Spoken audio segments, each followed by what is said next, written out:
reason why we chose the year 1886 is because of everything that happened before, but also what's going to happen after. Life changed from the Industrial Revolution in 1848 all the way through really to the First World War. The Victorian era, the city itself, the booming Industrial Revolution, you're kind of on the cusp of the modern era. At the same time, you sort of have this like lingering sense of mysticism. We definitely drew from a lot of that stuff.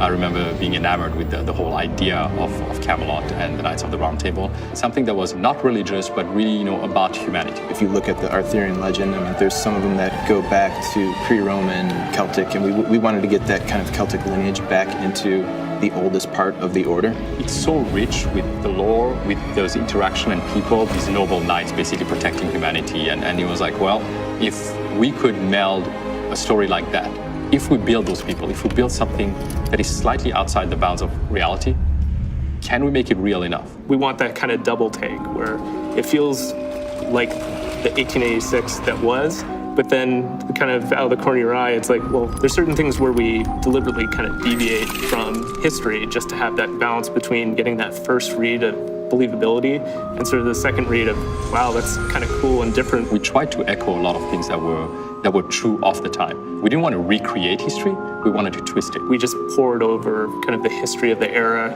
maps, the layout of London. Understanding the city, understanding really how it was laid out. We went to London with 20 people, location scouting and shooting extensive amounts of photos. If you hadn't been there, you have to go there to understand what life is like, what it feels like to walk in the streets, because a lot of it still exists. There's so much history. You can kind of see the layers of time and the layers of architecture built on top of each other, even at that time. We poured over period costumes and did photo shoots, not only capturing all the intricate details of the costumes, but also how people moved in them. A lot of European militaries at that time, they had these just a lot of craftsmanship, a lot of symbols and patches, and a lot of embroidery. The cording, the armored gorgets and bracers, like those are things we really spent a lot of time kind of pouring over reference, but then kind of inject all of our lore to kind of craft these specifically for these characters and for this order. When we started actually, melding this fiction and nonfiction, there was the need to make sure that we had some control over it. We early on had a lot of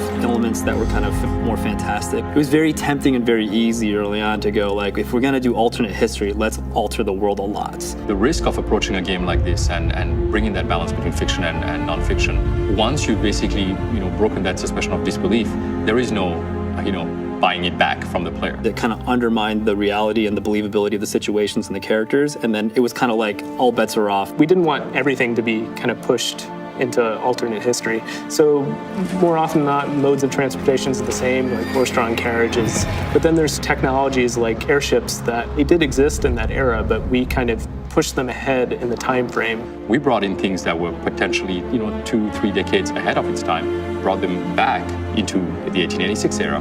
We were able to keep the overall kind of skyline of London, but then you see certain things like the mooring towers for the airships and the searchlights with them that give you this kind of layered, kind of alternate twist to the feeling of the world. And that's really the doctrine we followed throughout the game. It's asking the question of whether or not people today that live today could believe the fiction that we're adding into our history. That's something that sort of ties everything together to make it feel like an era that existed kind of out of place in time. What's so fascinating about history is that regardless of all the fiction we write, I don't think it's ever as mysterious as history has been. You can go back and read books about events that have happened in the past, and they're really never 100% true.